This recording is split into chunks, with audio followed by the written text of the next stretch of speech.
تقویٰ کسے کہتے ہیں؟ بچنا. کس چیز سے بچنا؟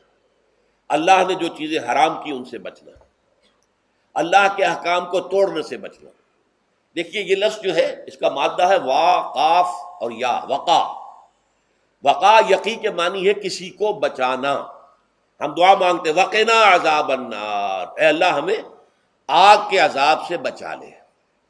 لیکن ارتقا بنتا ہے باب افتعال، واو تے میں شامل ہو گئی تو اتقا، اور اسی سے تقویٰ ہے. تقویٰ کے معنی کیا ہے؟ بچنا، خود بچنا. وقا یقی دوسرے کو بچانا. بچنا اللہ کے احکام کو توڑنے سے، اللہ کی حرام کردہ چیزوں میں ملوث ہونے سے، اللہ کے غضب سے، غصے سے، اللہ کی ناراضگی سے، اور آخرت میں اللہ کے عذاب سے. یہ بچنے کی روش ہے. پوری زندگی میں بھی اس کو جاری رکھو. یہ تقویٰ زندگی میں کیا ہوگا؟ اللہ کے احکام کو توڑنے سے بچنا، اللہ کی حرام کردہ چیزوں میں ملوث ہو جانا، ان کا استعمال کرنا، کھانے پینے سے متعلق ہو یا وہ شہوت سے متعلق ہو یا کسی اور چیز سے متعلق ہو، اس سے بچنا. اور یہ بچنا جو ہے آخرت میں نتیجہ خیز ہوگا، جہنم سے بچاؤ ہو جائے گا، آگ کے عذاب سے نجات مل جائے گی. اچھا روزے کا اس سے تعلق کیا ہے یہ سمجھ لیجئے. دیکھیے ہمارے گناہوں کا سب سے بڑا سبب ہمارے نفسانی تقاضے ہیں. ہم ایک حیوان بھی ہیں اور حیوان سے برتر بھی کچھ ہے، وہ میں بعد میں عرض کروں گا، لیکن حیوان تو ہے. جیسے ہر حیوان کو کچھ خوراک کی ضرورت ہے، ہمیں بھی ضرورت ہے. ہر حیوان کو بقائے نسل کا معاملہ جنسی ہے، وہ ہمارا بھی ہے. ہر حیوان کو کوئی نہ کوئی سر چھپانے کی جگہ چاہیے، کوئی گھونسلہ ہو، کوئی کھو ہو، کوئی بل ہو، کچھ بھی ہو، کچھ تو چاہیے آخر.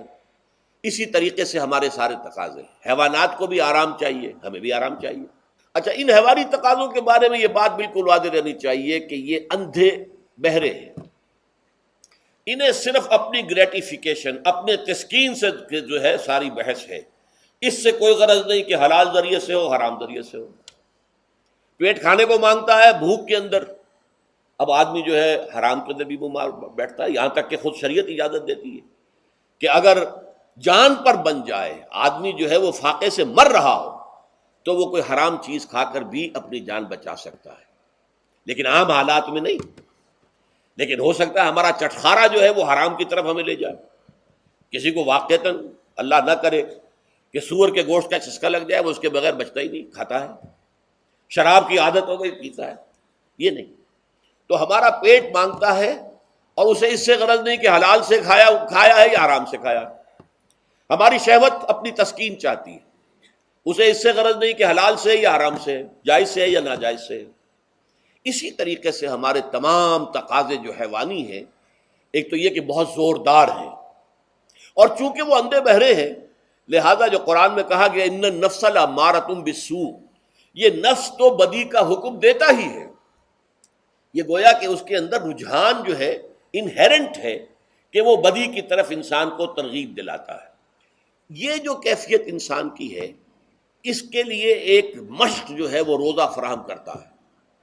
روزے کے آپ نے 12، 13، 14 گھنٹے کا بھی روزہ ہوتا ہے، بعض جگہوں پر 16، 17 گھنٹے کا روزہ ہوتا ہے. اس عرصے میں آپ اپنے نفس کو حلال چیزوں سے بھی روکے رکھتے ہیں. اس منہ زور گھوڑے کو جو ہے آپ اس کی لگام کس کر رکھتے ہیں کہ حلال بھی نہیں کھانے دے رہے. بھوک لگی ہوئی یا کھانا بہترین موجود ہے، نہیں کھا سکتے، اللہ کا حکم نہیں ہے، اللہ کی اجازت نہیں. شدید پیاس ہے، بہترین مشروبات فریج میں رکھی ہوئی ہے، نہیں کھا سکتے، نہیں پی سکتے، جائز نہیں ہے، حالانکہ حلال ہے، حرام نہیں ہے. بیوی موجود ہے، یا جیسے کہ لونڈیوں کا معاملہ ہوتا تھا، لونڈی موجود ہے، لیکن نہیں، آپ اپنی شہوت جو ہے وہ اس سے پوری نہیں کر سکتے. یہ پابندیاں نفس کے اوپر لگانا یہ ایک مشق ہے، یہ ایک ریاضت ہے.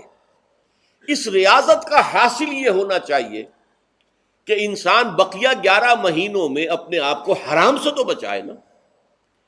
یہاں وہ حلال سے رکا ہوا ہے اللہ کے حکم سے کہ حلال چیز بھی نہیں کھا رہا، دن بھر نہیں پی رہا، دن بھر نہیں اپنی کوئی شہوت پوری کر رہا، دن بھر حلال ذرائع سے بھی، تو اس سے اس کے اندر یہ ایک اس کو ہم کہیں گے سیلف کنٹرول پیدا ہو جائے، اپنے نفس کو قابو میں کر لے.